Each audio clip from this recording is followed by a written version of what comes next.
No sleeping! Not now. Even if we're going into a library. Hey guys, I'm Chill Out with Sub-07 and welcome back to Let's Play Super Luigi Galaxy. Last time, oh thank god, we finally, I don't have a list for it, damn it. We finally finished all the purple coin comets and cleared every star in the game. This episode though, we got something more important to deal with. We've been tiptoeing around this thing for most of the game. This is Rosalina's library.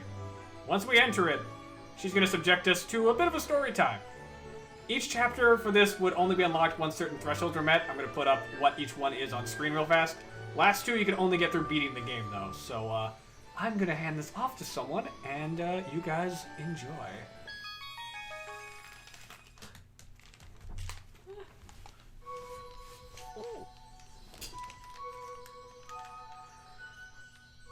Let us begin. Oh my god. Yes, it is my sister. So cozy. Wonderful. Sorry. Alright, here we go. Sorry, my head's too big. You want me to say this too? If you want. Everything? Everything. Alright, Lumas. It's story time. Wow, this is so cute. Chapter 1, The Celestial Duo. Wow, I'm obsessed. Our story begins a very, very long time ago with a young girl. One day, this girl spotted a rusted spaceship holding a small star child. That's you. Oh, he's sad. What's your name? Are you lost? The girl asked the star child. I'm Luma, and I'm waiting for Mama. She's coming for me on a comet, said the star child, who had been waiting day and night. Oh. Oh my god. A pinky promise? Don't worry, I'll wait with you, the little girl promised Luma. At nightfall, the little girl borrowed her father's telescope and peered into the sky. She looked and looked, but she saw nothing. Hours turned into days and then years, but still the sky revealed nothing. I did not realize it took years. That's so sad. Finally, the little girl sighed. Wait, she waited outside for years? For something. Finally, the little girl sighed and said to Luma, if we stay here looking much longer, I'll be an old lady soon.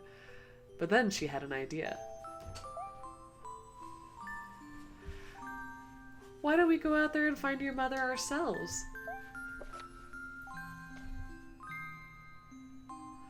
The girl and Luma fixed up the rusty spaceship, and then the two set sail into the starry sky. And this is how the search for the celestial mother began. Wow. Wait, how many chapters is this? 9. Oh my god. Chapter 2, Star Bits. Wow, look at their little mushroom spaceship. So cute. Days passed with no sight of the comet, or even a single planet. Instead, asteroids extended for as far as the eye could see. If I had known it was going to take this long, I would have packed more jam, said the little girl above the rumble of her belly. What kind of jam? Strawberry? All of it. Oh my gosh. Every Oh. kind. Before they left, she had packed all the essentials. Telescope, butterfly net, stuffed bunny, bread, milk, jam, and apricot-flavored tea. But it's my shopping list too, my packing list. I forgot to bring water. Oh no. At this, Luma burst into gales of laughter, and the girl began to pout. As long as I have star bits, I'll be fine, said Luma. Want some? The little girl couldn't stay mad after hearing this. What is a star bit? Is it candy? Kind of. It's based off of Japanese candy. Oh. Luma continued to laugh, but the girl couldn't help but join in. All right, maybe just a nibble. Wow, they look tasty. Leaning far out of the ship, the pair began to collect star bits with the girl's net. They almost fell out a few times, but they kept on collecting. Good thing she brought a butterfly net. The star bits tasted like honey. Yum. Chapter 3, The Comet. Sozin's comet? Not that kind. Thank God. A beam of light pierced through the ship's window. Thinking it was the morning sun, the girl peered through the window, only to find a turquoise blue comet shimmering at her. The little girl shook the sleeping Luma awake and shouted excitedly, "We have to get to that comet!" The pair descended on the comet and found that it was made of ice. They looked high and low, but Luma's mother was nowhere to be found. Exhausted, the little girl sat down with a flop, utterly unable to take another step. Look! Peering down at the icy ground where Luma was pointing, the girl suddenly noticed clusters of starbits encased in the ice. "Pretty good, huh? Finding starbits is my specialty," said Luma, beaming. "There's ice here, but it's so warm. I'll bet there's water here, too." The two decided to stay on the comet for a while. Riding the turquoise comet, the pair continued their search for Luma's mother. Chapter 4. The Dream.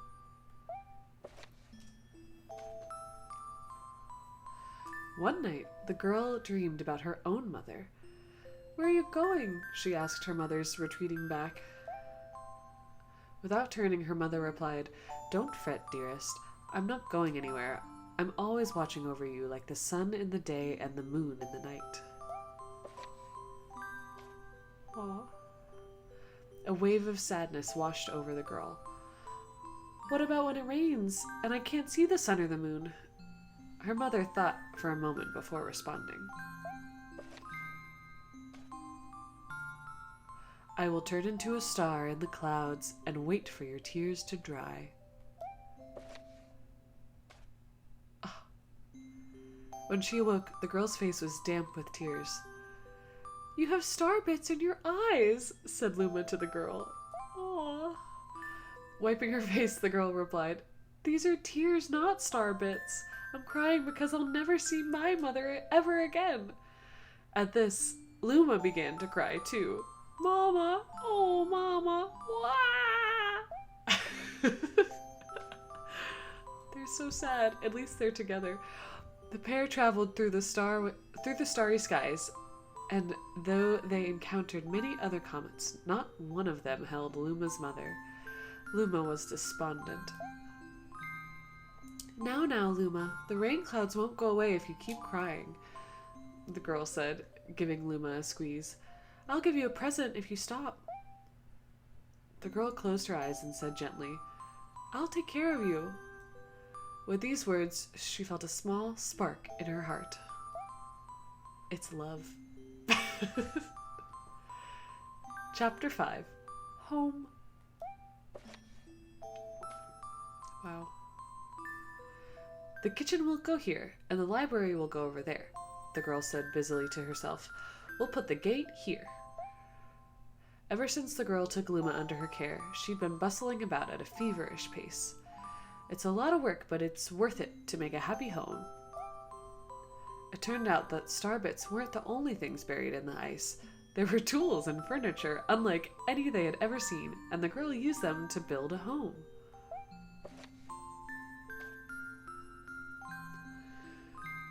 Looking at the completed house, Luma remarked, "Don't you think it's awfully big for just the two of us?" With a library, bedroom, kitchen, fountain, and gate, it was certainly spacious, but still, something seemed to be missing. "If my father, brother, and mother were here," the girl said wistfully. Indeed, the house was too large for its too small residence. That night, clutching her favorite stuffed bunny close to her heart, the girl fell asleep in the starship. Chapter 6. Friends.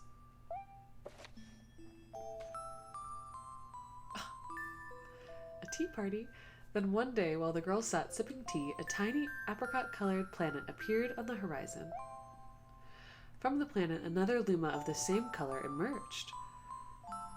"Do you two know each other?" the girl asked the two Lumas gleefully. Despite the girl's excitement, they seemed uneasy.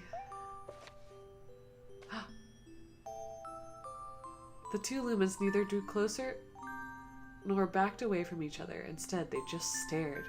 Then one Luma broke the silence. My mama! At once, the apricot Luma parroted back, my mama! My mama! My mama! My mama! The two Lumas began to dance around the girl frantically, and neither showed any sign of stopping. The girl was so charmed by this adorable scene that she couldn't help but laugh, and that's when something very strange happened. Suddenly, more Lumas began to pop out from the apricot planet. They were different colors, but they all shouted the same thing. My mama! My mama! The sight of all the shouting Lumas only made the girl laugh harder. What am I going to do with all of these children? The Lumas just stared blankly as she doubled over laughing. I guess we'll have to name each and every one of you. Tomorrow, once she had finished naming them all, she would begin moving all the Lumas into the new house. Chapter 7. The Telescope. After seeing their 100th comet, a sudden thought popped into the girl's head. I wonder if my home planet is still as blue as it was. That's when she remembered her father's telescope. Peeking into the telescope, a tiny blue dot floated into sight. It was smaller than a star bit. How strange! It's so far away but feels so close. She twisted the knob of the telescope and the blue dot grew until she could make out a grassy hill dotted with flowers. It seemed very familiar to her. Zooming even closer, a terrace on the hill came into view. I used to go stargazing there when I lived on my home planet.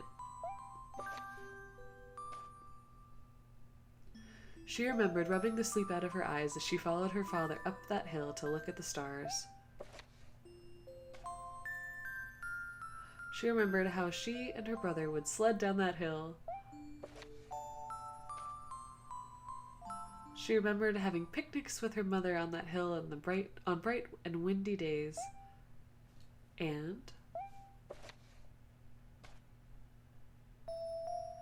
I want to go home. I want to go home right now. The girl burst into tears and the Lumas didn't know what to do. I want to go home. I want to go back to my house by the hill. I want to see my mother. The girl was shouting now, her face wet with tears. But I know she's not there. I knew all along that she wasn't out there in the sky because...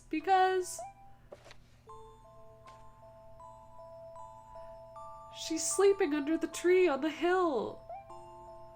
Oh my gosh. The girl's cries echoed through the stars and a hush fell over the area. Chapter 8. The Wish. You didn't tell me the story was going to be sad. I didn't tell you anything about this story. Though usually quite cheery, one day the girl became sad again. Luma drew close and tried to comfort her. Mama, you still have me. And don't be sad about your mama because she's a part of you. That means she's always close by.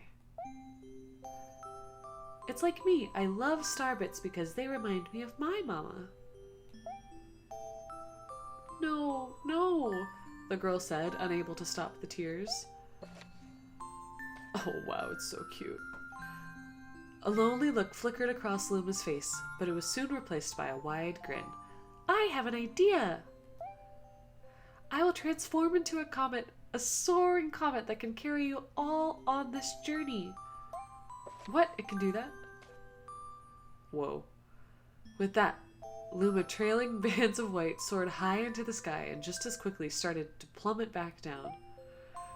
Kaboom! Kablam!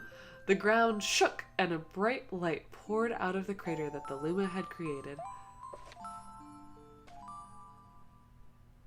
The bands of light twisted together to form a comet trail. And then Luma emerged, reborn as a comet. You can be anything if you put your mind to it. Lumas become planets, stars, and comets. The girl could scarcely believe her eyes. But how? She kept asking. Our destiny as Luma is to transform into different things, said a red Luma who had suddenly appeared. Stars, comets, planets, we can become all of these things. When I grow up, I want to become a star that makes someone special smile, said a green Luma. Wow, great dreams, Lumas. A blue Luma chimed in. That Luma turned into a real cutie of a comet, didn't he? Yes, he did. All of the Lumas together said, No more crying, Mama. Thank you, said the girl in a whisper, and she pulled the Lumas close and hugged them. From that day on, starbits no longer fell from the girl's eyes. She never cried again. The comet set forth for the girl's home planet, and its long trail blazing proudly behind it.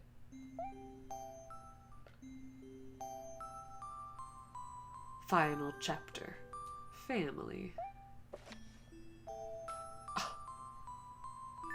With its many lumas and telescopes, the comet was quite a sight to behold. The girl and the lumas were proud to call it home. At a welcoming party for a new luma, the girl gathered everyone in the kitchen and said in a louder voice than usual, All right, everyone, let's make a cake sprinkled with star bits. Then it will be a star cake. The lumas excitedly began to gather the ingredients. As she watched the lumas scurry about, the girl smiled and thought to herself, This is my family now, and I will stay with them until they're ready to leave the nest. And when they do leave, I'll see them off with a smile. Because that's what makes a mother happiest. That night, when the girl lay down to sleep, a soft light enveloped her and reminded her of the blue planet she once called home. But it would be nice to return home once every 100 years to nap in my favorite sleeping nook. The comet carrying the lumas and the girl continues on its journey to this very day, with more family members in tow that can be counted. It's said that the comet visits the girl's home planet once every 100 years, its proud white tail glittering in the sky. The end. That's all. That's all. My story is finished. So fun. I love lumas. Of course. They're so cute. And they eat cake.